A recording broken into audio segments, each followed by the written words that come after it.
ยังอยู่ที่ปัญหายาเสพติดซึ่งเจ้าหน้าที่กองบัญชาการปกสแขวงสะวรรณเขตก็ได้กักตัวผู้ถูกหา2 คนที่เคลื่อนไหวค้าขายยาเสพติดพร้อมทั้งกวดค้นพบของกลางยาบ้าจำนวน 4,000 เม็ดในวันที่20กรกฎาคม 2017 ผ่านมาเจ้าหน้าที่แผนกตำรวจสกัดกั้นและต้านยาเสพติดกองบัญชาการปกสแขวงสะวรรณเขตได้รับแจ้งจากพลเมืองดีว่าได้มีกลุ่มคนบ่ดีจำนวนหนึ่งได้มีการเคลื่อนไหวลักลอบค้าขายยาเสพติดอยู่ขอบเขตบ้านโนนสมบูรณ์เมืองสองคอนแขวงสะวรรณเขตจากนั้นทางเจ้าหน้าที่แผนกตำรวจกองบัญชาการปกสแขวงดังกล่าวจึงได้จัดกำลังลงติดตามกวดกา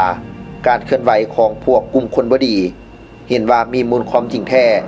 ฮอดเวลา 15 โมงของวันเดียวกันก็ได้พบเห็นกลุ่มเป้าหมาย2 คนขับขี่รถจักรมาจอดอยู่เขตบ้านตะเก้าเจ้าหน้าที่จึงเข้ากักตัวพวกเกี่ยวทั้ง2 คนคือท้าวปังปอนอายุ30 ปีปาสะสนอยู่บ้านหนองเม็กและท้าวคำตันไสสนะอายุ30 ปีปาสะสนอยู่บ้านคึมสว่างทั้ง2อยู่เมืองสองคอนแขวงสะวรรณเขตและได้กวดค้นตัวพวกเกี่ยวรถจักรพบเห็นยาบ้าจำนวน2 มัดเท่ากับ 4,000 เม็ดที่ซุกเสืองไว้ในเบาะรถและโทรศัพท์1 หน่วยจากนั้นทางเจ้าหน้าที่จึงได้นำตัวพวกเกี่ยวมาดำเนินการสอบสวนในเบื้องต้นพวกเกี่ยวได้ให้การรับสารภาพว่ายาบ้าจำนวนดังกล่าวเป็นของพวกเกี่ยวแท้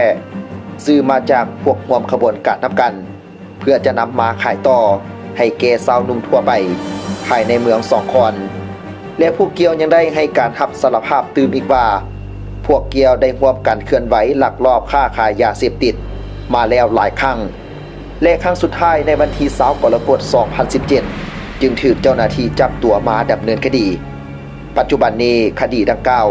ทางเจ้าหน้าที่กำลังสอบสวนเพื่อขยายผลหากลุ่มแก๊งเครือข่ายพวกร่วมขบวนการนำกัน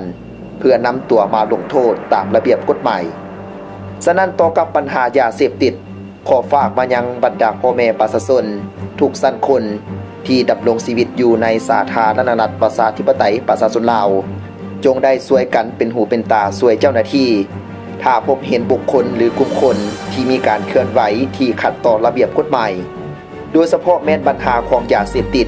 ให้แจ้งต่อเจ้าหน้าที่เพื่อลงสกัดกั้นและต้านปัญหาดังกล่าวให้ทันกับสภาพการถ้าบ่ดังนั้นลูกหลานของท่านอาจจะตกเป็นทาสของยาเสพติด